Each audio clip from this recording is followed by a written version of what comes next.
I am Shin General Director of the Shinhan Bank, Vietnam, and the representative mentor of the Shinhan Futures Lab. This is my great pleasure to welcome Mr. Andreas, and also thanks to Bitcoin Saigon for cooperating with us for this event. Firstly, I would like to talk about why Shinhan Futures Lab is glad to host such interesting event like today.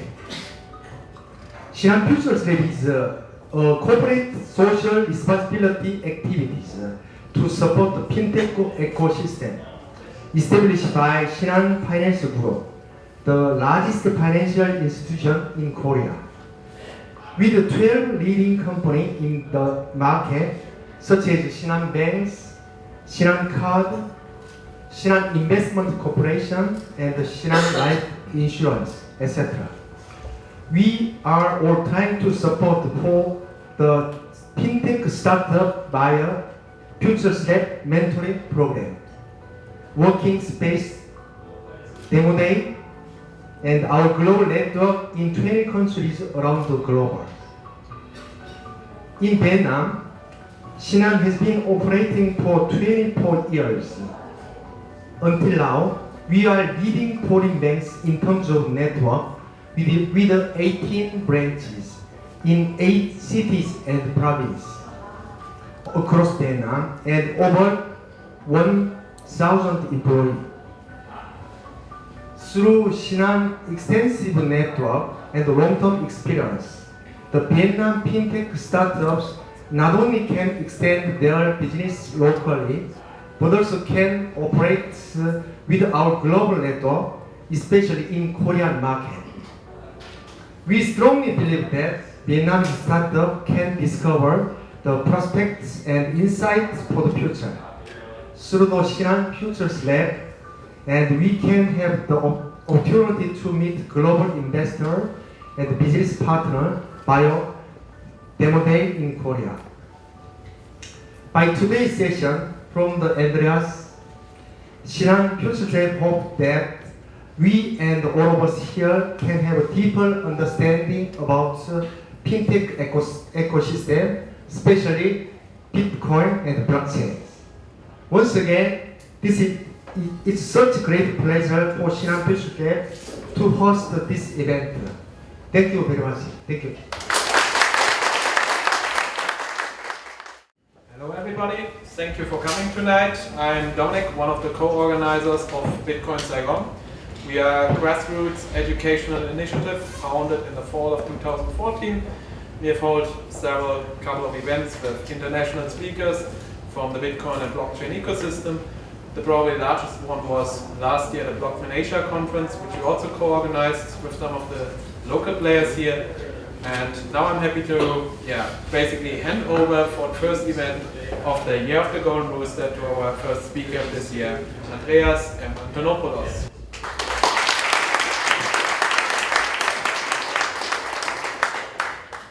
Hi everyone, welcome. This is an amazing turnout. I would like to thank our guests here, Shinhan Futures Lab, and General Director Mr. Shin, for inviting us and hosting this evening. Very excited to have a packed event. This is probably one of the biggest Bitcoin meetups that you've had in a while, so very excited to have that. So, welcome everyone. Let's start with some basics. How many people here have heard of Bitcoin before? All right, almost everyone. Great. And here comes the more difficult question, level 2. How many people have Bitcoin? Dominic, you've been doing a good job. Excellent. Now, the people who don't yet have Bitcoin, there are quite a few people in this room. So if you ever wanted to have some Bitcoin, to have the experience, to see how a transaction works, this is probably the largest concentration of people with Bitcoin you will meet for a very long time. Find someone here. I will be happy to give you a small sample, help you set up a wallet. If not me, find someone else here who has Bitcoin. I'm sure they'll be happy to share. One or two. $1 or $2. $1 or $2,000. Not 1 or 2 Bitcoin. Nobody will do that anymore. It's worth too much. So, and how many of you are completely new to Bitcoin? Have heard very little or are new to this event? Okay, just a few people here who are brand new. Very good, very good. Excellent. So I wanted to talk a bit about what Bitcoin is, why it's exciting, why I'm excited about it, and why I travel around the world trying to share this excitement with other people. Now, if no one in the room had ever heard of Bitcoin, I would still be excited about Bitcoin. I would still be telling people about Bitcoin. If you go to dinner with me or invite me to your home, if I go out with some friends, I'm the person who won't stop talking about Bitcoin. Some of the people in this community are laughing because they know what that's like. They are that person among their friends. Why is it that so many people are enthusiastic about this? If you look at it, some of you might think, well, it's just some kind of financial product. Financial products shouldn't be that exciting. What's the big deal, right? It's kind of like PayPal, only weird. So why is everybody excited over something that's kind of like PayPal, only weird? And the reason is because it's nothing like PayPal. And that's where it all starts. What's really exciting about Bitcoin is that it represents something unique and something new. My background is in technology. I'm a computer scientist by training. And the very first time I heard about Bitcoin, I dismissed it completely. I read an article about it, and I thought, okay, nerd money used for gambling, not interested. And I just ignored it completely. And 6 months later, I read the original white paper written by Satoshi Nakamoto that explains how Bitcoin works. And my opinion changed completely, because I understood that this was not just a system of finance. This was a fundamental technology, a technology of trust, a technology that can create something much bigger than just a system of money. When you first come across Bitcoin and you think it's like PayPal, you might think it's money for the internet. But once you start reading and understanding what Bitcoin is, you realize it's something much, much bigger. I like to call it the Internet of Money. It is like the internet, a global foundational infrastructure, a system of trust that can be used by anyone worldwide. And it changes fundamentally the way we do money.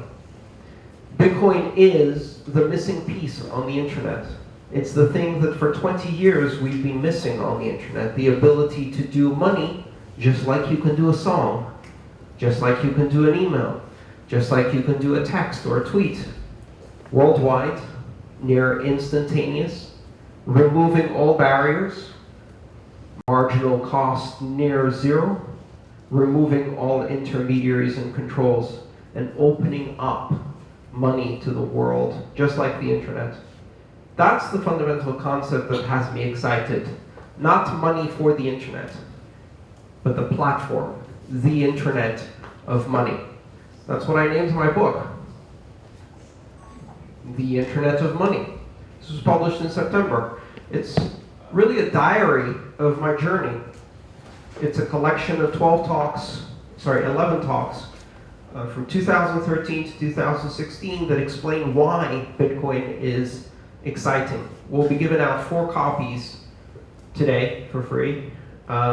If you see Robert going around with a little basket that, in my eyes, looks like the Easter Bunny basket, you put your business card in there, and the Easter Bunny might give you an orange book. So the Internet of Money, Bitcoin as a platform, what does it mean? It means that almost all the systems of money we know and understand today are based on debt through intermediaries. And Bitcoin isn't debt through intermediaries. Bitcoin is everything that's great about cash, only you can email it across the planet. Cash has no intermediaries. If I give you cash, you don't need to know who I am, right? You can hand cash to someone, they don't need to know who you are. You don't need to know who they are. Nobody tracks that transaction.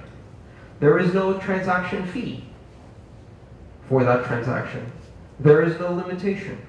You don't need to open an account to have cash. You don't need to provide identity to have cash.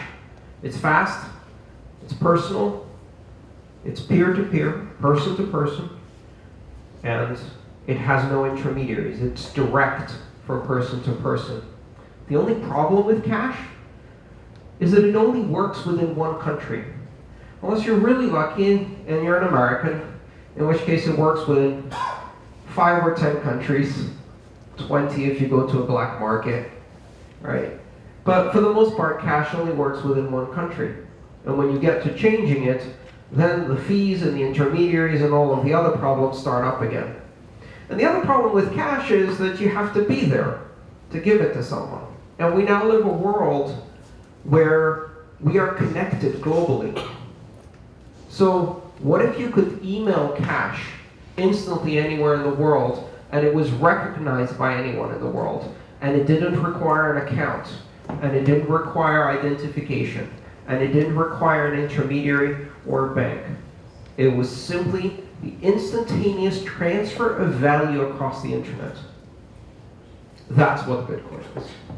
And the reason it's interesting is because the difficult problem with doing that on the internet is not the value, it's the trust. Transmitting value across the internet is easy. I ask a bank that trusts another bank to transmit the value, and they can transmit the value. We can already do that. Money is already digital.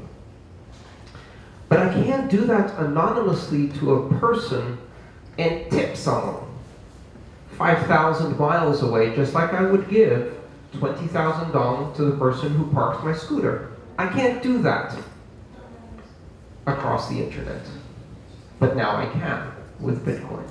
Because what it solves is not the transmission of value.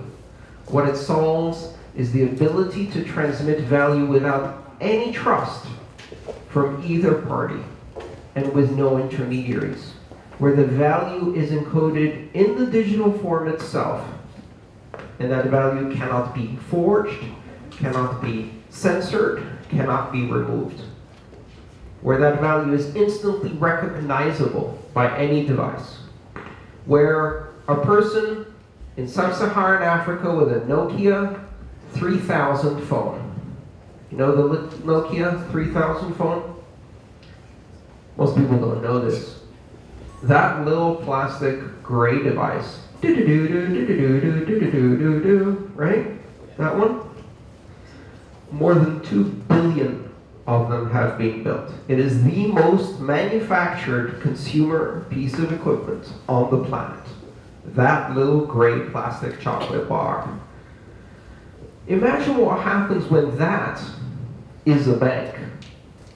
When it gives you access and the ability to send and receive money instantaneously across borders anywhere in the world. Where a peasant in Kenya can get a loan from an investor in Japan without a bank. When they can get paid for writing software. Someone here in this Futures Lab can write software for a company halfway around the world and get paid. And not just get paid a monthly salary, but get paid by the minute, instantaneously, across thousands of miles. These things are now becoming possible with Bitcoin. The platform itself is still in the very early stages. It's like email was. in the early 90s. It's slow, it's not particularly efficient, and if everybody started using it tomorrow, it wouldn't work. Just like email in the early 90s. But the core technology, this foundation of trust, can be built upon. And more protocols are being built on top of Bitcoin. A giant open source community with hundreds of volunteers are creating software. What they received in 2009 as a gift from Satoshi Nakamoto was programmable money for the first time in human history. Money that can be programmed by anyone. A 12-year-old in Bangalore can program a bank in their spare time, and the only thing they need to know is how to program. They don't need a license, they don't need a fortune, they don't need a name. They can just write software for money. And that's going to change the world. They don't need to ask anybody's permission to create a new financial institution.